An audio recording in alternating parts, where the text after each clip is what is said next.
So the stage is set now as Holyfield prepares to defend 2/3 of the World Championship in this weight class. Official representatives on hand from both the International Boxing Federation, that is the lady right there, Hiawatha Knight, and the WBA, also with a representative on the scene. Referee John Coyle of Great Britain brings the two fighters together in the middle of the ring. If you've just joined us on Showtime Championship Boxing, in an earlier bout, Dwight Muhammad Qawi scored a 6th-round technical knockout over Leroy Murphy, which has given Qawi the right to meet the winner of this bout. And if it is Holyfield, it will be a revenge bout. Holyfield took the WBA title from Qawi last July. Occasio comes out and tries to get off first. Well, he's certainly fighting totally different right off the bat. I mean, he has trained 3 months. He's come in to lay it out in the first round. It's exactly what Holyfield would like. He would like an exchange. Holyfield is not a defensive fighter. He will take some punishment, but watch for the ability to finish combinations and indeed sometimes the opponent with either hand. In defense of Occasio, if he needs one, the fight with Qawi was taken after a year layoff, and he really did look flabby and sloppy in that fight. He's had 3 months of hard training now with Gregorio Benitez, Wilfredo Benitez's father, and he certainly looks much sharper. I mean, even his body looks much sharper today.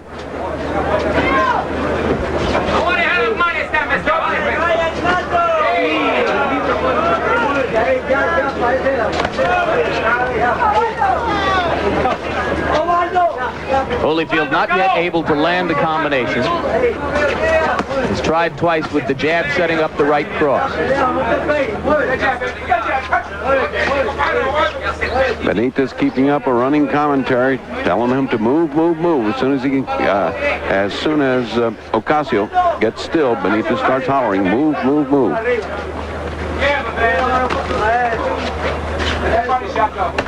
The difficulty in watching Oswald Occasio is that his punches, even when they land, don't have a great deal of steam or power to them. Round 1 of a scheduled 15 rounds. Holyfield has gone 15 once in his career. Occasio has done it 5 different times. Few here expect the bout to go that distance.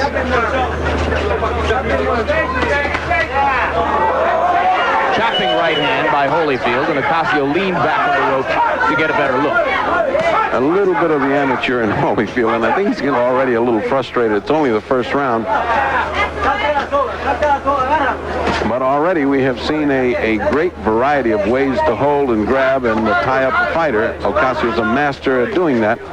Good tactic. Just a little short with the right hand there was Holyfield, but he digs twice to the body and has got Occasio standing still. This is a 20-foot ring, not as advertised 22, but 20 feet, which is in Holyfield's favor. It's a lot less to run around. The ropes are rather loose, as you saw. Occasio leaned back into him, and they bent a great deal backwards, which is in Holyfield's favor again. Occasio might like the 30-foot ring. You can probably hear the running commentary recommending the uppercut as a stratagem. Yes, because as Occasio leans down, you just saw him lean down twice. He's wide open for an uppercut. And Holyfield has just got to begin to control him with a jab and start taking over the fight, the tempo. Holyfield hooking to the body. It's much stronger than Occasio. Punch is stronger than Occasio. He just doesn't have the experience to know how to get away from a grasping, grabbing fighter. There, that's a perfect example of that. Which, by the way, is a perfectly legitimate boxing tactic. You don't have to fight every minute of every round if you're smart enough to hit somebody and hold them and get away with it, as he just did again. That's what a youngster like Holy would feel, even though he's the champion, has to learn how to control.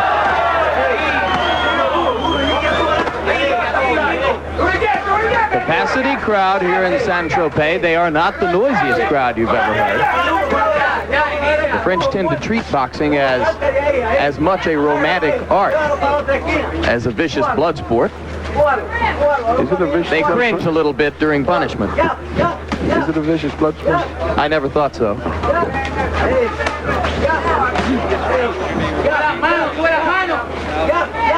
Holyfield doing much better, stepping up the action. Yeah, top rope goes way back. He just doesn't get the support that he thinks he's getting when he leans back. Because Occasio, he leans too far back.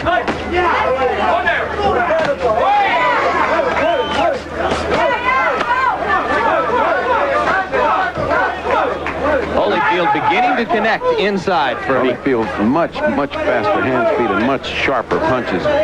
starting to put punches together, which he wasn't able to do in round one. I think those twin hooks to the body early in the round got Occasio's attention, and now Holyfield is able to bear in and pin Occasio against the ropes from time to time.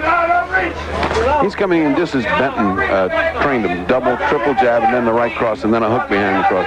He just did that last series of punches. He's just doing it again. The 2 or 3 jabs gets the other man on the defensive, not looking for the right hand. Comes the right hand, he thinks it's over with, and comes the left hook after that. So the perfect combination. And you can certainly see why lovers of hard punching love Holyfield. He delivers each blow with a purpose.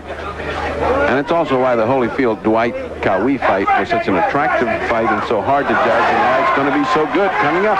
Solid right hand against the ropes by Evander Holyfield. Occasio slinging him away and then backing up again. As long as Occasio backs straight up like this and leans against the ropes, Ferdy, he's going to take a pounding. Charlie Holyfield doesn't forgive him any moment. I mean, he makes a mistake, Holyfield's there to make him pay. He's an active fighter. Much better second round. 5 days, and I have enjoyed it almost as much as Holyfield is enjoying chasing Occasio. I thought you were talking to Leroy Murphy in the hotel lobby. I was talking to Leroy's shirt, actually. Round 3 of the scheduled 15. Bout began to turn in Holyfield's favor in round 2.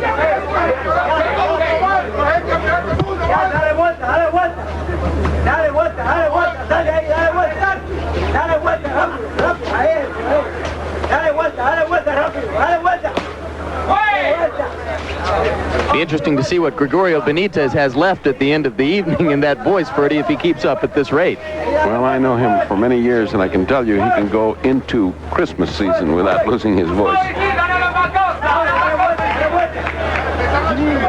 By the way, speaking of great fighters, his son, Wilfredo Benitez, was certainly a great fighter, maybe one of the youngest, if not the youngest man ever to win a title. As for Holyfield, he won the WBA cruiserweight title in that 15-round split decision over Cowie on July 20 of last year. WBA, of course, calls the title the junior heavyweight title. The other 2 governing bodies, the IBF and the WBC, both refer to it as the cruiserweight title.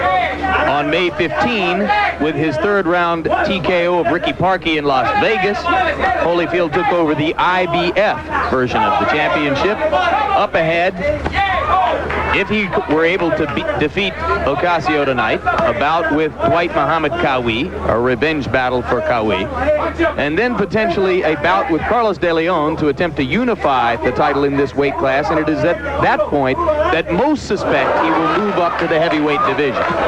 Well, he's certainly fighting like a heavyweight right now. He is controlling Occasio.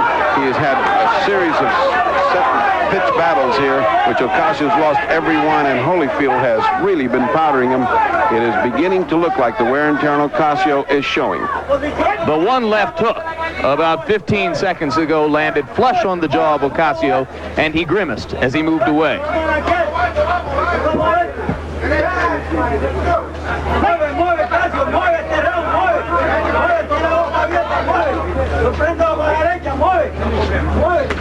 Occasio continues. Easy to say, but when Holyfield's in front of you, pushing you against those ropes, there's nowhere else to go. That's what we talked about at the top of the show, cutting him off, dominating him with a jab. Everything we said at the beginning, Holyfield just showed in that last round, and it's beginning to pay off, and he's stepping up the gas.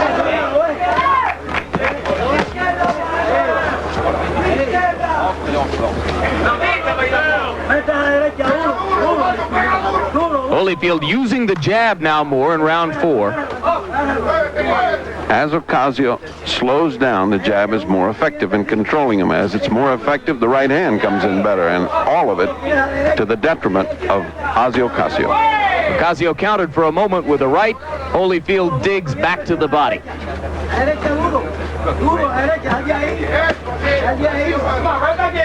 Nothing happens here, Jimmy. We're going to go to Dave. Occasio has had the unfortunate habit of punch, and then grab. Holyfield, once he finds out that the punch is going to be followed by grab, moves away and starts punching himself. Of course, that results in more punishment on Occasio. Back to the ropes for Occasio just then. You saw Holyfield there doing something he's tried to do, and there again, coming up the middle with the uppercut. Indeed, Occasio holding his hands apart and making that available to him.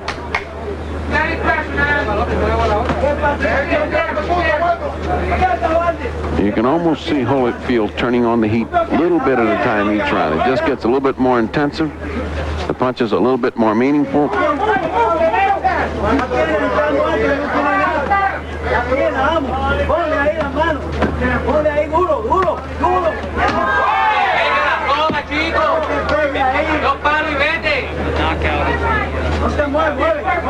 Again and again, his corner exhorting him, don't get on the ropes, don't get stuck on the ropes, punch and move.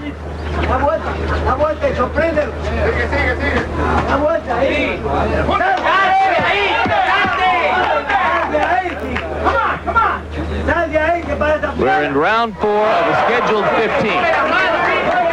Beautiful double jab and a right hand by Holyfield. Double title holder Evander Holyfield dominating Osvaldo Occasio of Puerto Rico as he tries to retain his championship and point toward a second battle with Dwight Muhammad Qawi. Occasio taking punishment against the ropes. Solid left to the head there by Holyfield. Holyfield just moves him from one rope to the other. Traps him on one rope, goes to the other rope. Occasio beginning to wear out. Chose to live in New York a few years back rather than to remain in Paris because of the difficulty of being a public figure in his own hometown. A difficulty which you've handled very well in Manhattan, I understand. And you in Tampa and Miami, Ferdy, everyone knows about that.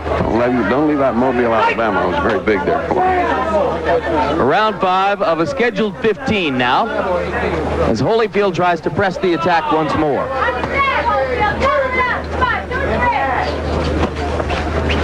In case you joined us late here on Showtime Boxing, in an earlier bout, Dwight Muhammad Qawi scored a 6th round technical knockout over Leroy Murphy to put himself in line for a shot at the winner of this fight.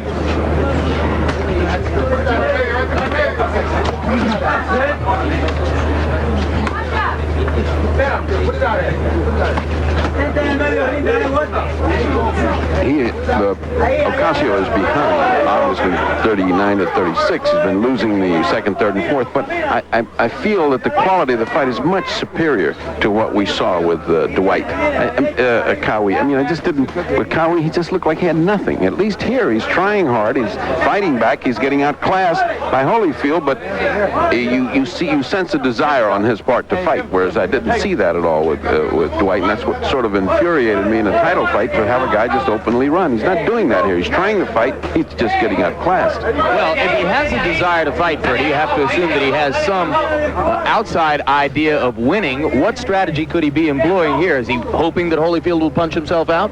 He's hoping he'll get tired. He'll make a mistake. Unfortunately, when you have a fighter that can't punch, your options are rather closed, because even if you're waiting for him to get tired, if you blow out all those first rounds, you're not going to knock him out. You're not going to outpoint him. So he is in a difficult position for a man who can't punch and who is slowly, inexorably falling farther and farther behind.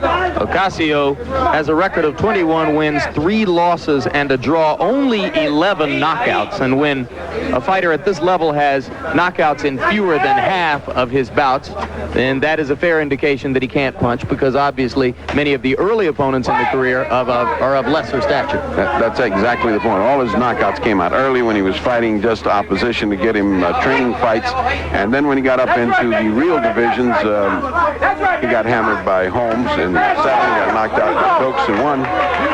Short right hand inside stunned Occasio, who stopped movement for a moment, and Holyfield was able to press in and land a couple of more.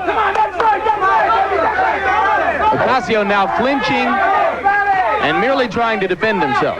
Under Holyfield in the black trunks and Osvaldo Occasio in the red begins. Holyfield defending his WBA junior heavyweight IBF cruiserweight crown in the 190-pound weight class. Very frisky on the part of Evander Holyfield. He's bouncing up and down now like if he was just having a wonderful time here. This bouncing up and down does him little good, though, doesn't it, Ferdy? He'd be better off to settle down on his feet. It doesn't do him any good, but when you're feeling frisky and everything's going your way, you're a little coltish. Oh, what he did was allow Occasio to land his first solid blow of the fight. Yeah. A right hand. And the crowd responded because up to now it's just a one-way walk away. Might have been a bad idea for Occasio. Evander is back down on his feet now. It was a bad idea. Obviously, if you're going to bounce around with a guy who can bounce around as good as Occasio, that's his territory, not yours. Holyfield pressing forward, starting to use the jab again now. Follows with the right. Every round, Occasio goes to the same spot on each corner and lays there and gets pummeled. Keeps that up, he's going to have to start paying rent on that top rope over there. Directly across from him. I mean, he just keeps laying there and getting killed. Come on, get up, get up! No, wait! Get that jab and get up! One of the things that strikes you when you come to Saint-Tropez in the south of France is the orderliness of the crowd and the quiet of the crowd.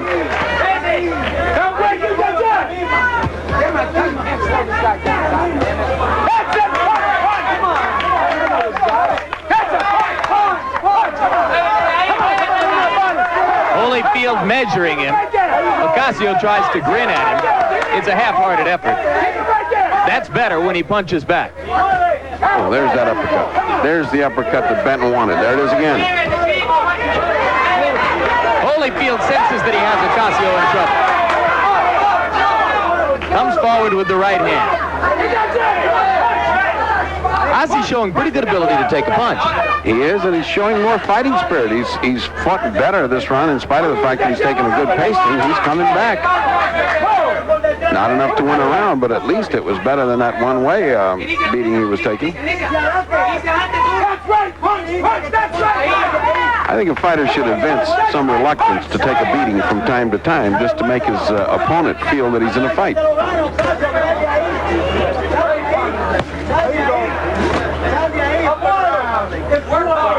Interesting that although Occasio is 8 years older, Holyfield is much more experienced in the ring. He had 170 friction after being out for several months as the result of injuries suffered in an automobile accident. It's nice to see Ace back in the Duva corner. And now Holyfield comes out to do business in round 7. Holyfield feels slightly frustrated, if not disappointed, in not looking that much better. Although, how much better can you look against a guy that is fighting to survive rather than to win? Well, he's pitching a near shutout by our card. Maybe he lost the first round, as you said, but certainly he's won every one since then. Interesting that people speculate he may meet Tyson down the road. This is just the kind of frustration that Mike Tyson has had to learn how to deal with in bouts against opponents who fight defensively and simply won't allow him to knock them out. I think Tyson's trouble is mainly of size and defense. When little guys try to be defensive like that, he eats them up. But when these huge, tall heavyweights like Pinklon Thomas and Mitch Green. Mitch Green was an awful fight in the Garden. Bone Crusher Smith. Bone Crusher Smith. Quick Tillis. All of them just grabbed the last 10 rounds of the Tucker fight. Smothered him like an octopus, and he just couldn't and as much as Kevin Rooney will yell punch out of the clinches, it's a lot easier said than done. Well, at the end of this circus, we have it 59-54 at the end of 6 for Holyfield, giving, as my partner Jim Lampley said, only the first round to Oswald Occasio. Although I do not hesitate to point out that I feel Occasio's fighting a much better fight than he did against Cowie. Yet he was given credit for victory in the Cowie bout, and here he is well behind. Remember, this is quite unofficially. We're just sitting here idly looking at this. There are 3 judges, 2 from Venezuela, who might love defensive fighting, seeing it quite differently. I am sure that Lou Duva Ace Murata would not like to see this go to a decision. Want to see that TKO or KO on Holyfield's record. Ferdy, if he's winning this bout, the ghost of Sugar Ray Leonard is much more than an imaginary apparition. It is moving pens on paper at these judges' stands.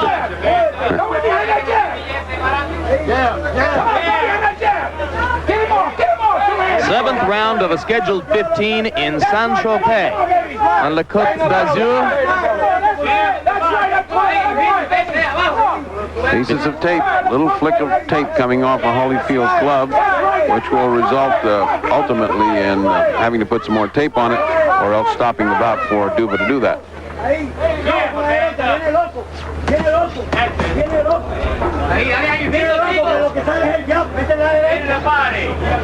The action has a sameness. It's the heat. 1,000,000 degrees, as I described it, with 1,000% humidity. Now we're down to about 990,000 degrees. Now, I would like to just play devil's advocate for a moment. That last round, which you and I so glibly gave 10-9, there could have been, with the ghost of Sugar Ray Leonard hovering over the two Venezuelan judges, a dim, remote possibility that in some way, somehow, they saw that as a defensive masterpiece on the part of Occasio, in that he didn't get pummeled as much as he did the other rounds and may have given it to him. You see what I'm saying? That would bring my confusion with regard to boxing scoring to a newly elevated level, Ferdy. That's true. One wonders, but of course anything's possible. One wonders, as we spoke earlier this morning, if scores were announced between rounds, as we tried to do in NBC for a year, if the boxers would fight any differently. Would Occasio fight any differently if he knew that Lampley had him behind by such a huge score? My guess, Ferdy, just as a layman with less exposure to the sport than an expert like yourself, is that it wouldn't make much difference. My personal belief is that 99% of the time a boxer gives you what he's got in the ring, and will do so regardless of whether he's ahead or behind. Often, they don't seem to hear what they are told in their corners. That's exactly how it proved to be in our experimentation on NBC. When asked after the fight, the boxer always said, I didn't hear him, I don't know what I was doing. All I did was I had to fight this guy in front of me. So you're exactly correct. The boxers apparently don't care. They just want to fight what's happening, and they want to take care of what's happening in front of them. In this case, it's Holyfield now beginning to step up the pursuit of Oswald Occasio, who is beginning to get a little speed in his retreat. Does that mean, Ferdy the Fight Doctor, that you favor progressive scoring announced at the end of each round and made public? No, I don't. We did it every which way, and I want to tell you, it didn't add anything, it didn't take anything away, it didn't change anything, and I felt that I liked it the way it is right now. I'm maybe in a minority, but I like it the way it is right now. You see anything different happening in this fight as opposed to what's gone down for the last 6 rounds prior to this? No, it's the same Holyfield in the attack. Ocasio trying to skip and use his superior boxing defensive skills, but no offense to gain points.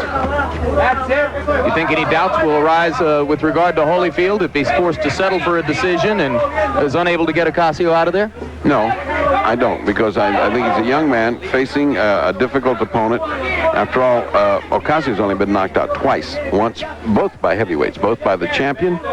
Larry White is waiting for it. Should be the Vanna White and Dave Dials show. And in the background, you hear the pleasantries being exchanged at the end of that interview, which was indeed a beautiful thing. Well, it's been 3 years since Evander Holyfield graduated from amateur boxing along with his Olympic classmates of 1984, Mark Breland, Pernell Whitaker, Frank Tate, Meldrick Taylor, Henry Tillman, Tyrell Biggs, and several others. He was the first in the group to win a world championship, despite not having won a gold medal at Los Angeles, where he was disqualified after the semifinal bout with New Zealand's Kevin Barry for punching on the break. Most of you will remember, if you saw it, Barry going down from a punch that Holyfield threw just as the referee called for a break. He was awarded a bronze medal, and the Yugoslavian fighter who won the gold pulled Evander up onto the stand with him. Early in his professional career, he demonstrated tremendous potential, went on to fulfill it by winning that title against Kawi last summer. And of course, as we mentioned earlier, Ferdy, the speculation is that much better and indeed bigger in terms of weight class, things are on the horizon for Evander Holyfield. As often happens when you see just a whole team of guys win the gold medal, the most unlikely one, I'm not saying that Holyfield is certainly not in talent unlikely, but the others got the publicity, they got the magazine covers, they got the big contracts. Holyfield just came out of nowhere. I think he is, if you look at him in comparison with the rest of the group, he is far ahead of them. He's developed better than and faster than Breland, and better and faster than Pernell Whitaker and Meldrick Taylor, although those three youngsters are well on the way to being in the top ranks of boxing. Breland, of course, already being a champion. But they haven't had the sparkle, the hit, the charisma, the sizzle that Holyfield has. Of course, that has to do with the weight and has to do with the prospect of fighting Tyson down the road. I mean, what's in store for Breland? I mean, you can't name opponents that are wonderful for him to take on. The Breland camp complains that they have been unable to lure Lloyd Hunnigan into a welterweight unification battle. Breland, of course, will face off against Marlon Starling in defense of his WBA World Welterweight Championship next weekend in Columbia, South Carolina. And if he can win that bout, then he will defend the title here on Showtime in the fall. Come on, that's right, let's go get him. That's right, come on, baby. Come on, baby, that's right, come on. Benitez is saying to him, put your right hand in here, he'll fall, meaning Holyfield will fall. In the meantime, Occasio looked over there in disbelieving agony, like saying, are you kidding? Good left hand right there by Holyfield, who was able to bring it over the top. For it so far, Ferdy. 89-82, Holyfield ahead.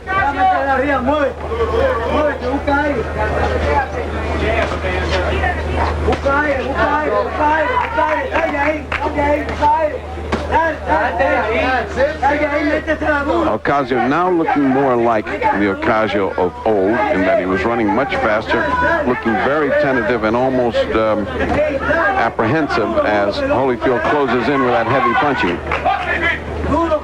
If you have not found spine-tingling excitement in this bout, let us say that there's something about Ossie Occasio which tends to eliminate, to a certain degree, the chance of that happening in a bout at this level.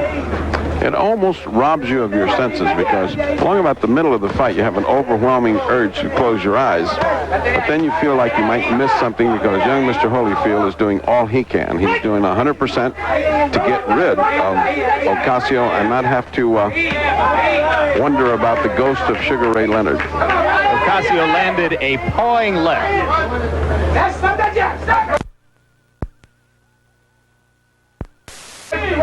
Closest thing he's mounted to an assault in recent rounds. Holyfield has not been as sharp for the past 2 rounds. Perhaps he is indeed beginning to tire. Or get frustrated. I mean, it's very difficult to keep up that high speed when the other guy's just running, grabbing, pawing. In order to fight, you have to have 2 people. It's like playing a tennis game where a guy's just lobbing the ball back quietly. No matter what you do, he lobs it back. I mean, pretty soon your interest wanes. Should we replay some of the color shots of Saint-Tropez? I'd like Styles talking to his 2 relatives on the bench there, having a drink. I've never seen him so relaxed. More relaxed than we've ever seen him. Como-esque, I'd call it. Oh, good right hand, good left hook. Best punches of the fight. Solid right hand. Evander trying to finish. First genuine trouble that Occasio's in, 2 punching punches by Holyfield.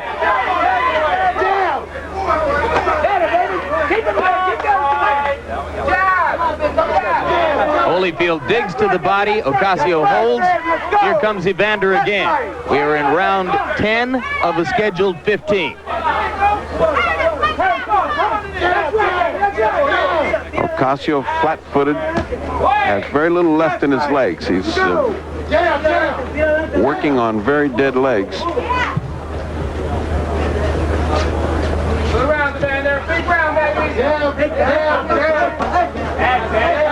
Uva yelling, it's the nature of boxing. You build your career on fading fighters.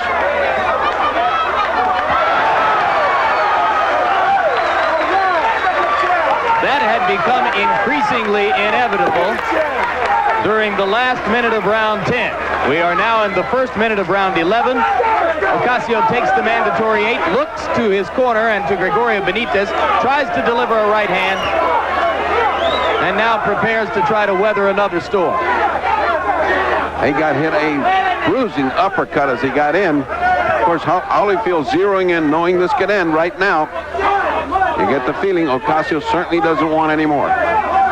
Holyfield a little wild at first, now tries to go back to concentrating on the body. Occasio just getting pumped. Then Luke. That's quite enough for British referee John Coyle, and by technical knockout in the 11th of the scheduled 15, Evander Holyfield retains his WBA junior heavyweight, IBF cruiserweight crowns, and sets up a second match with Dwight Muhammad Qawi. And that's got to be a wonderful match. I mean, because Dwight has all that energy burning in him. And of course, Holyfield is dying to come back and show much better than he did the first time against Dwight Qawi. I found this fight not quite what I expected, as we will see with one punch. You see that top rope giving way, and that punch was so hard that the referee had to come in and stop. He did it again correctly. The referee comes in, stops the fight as he should.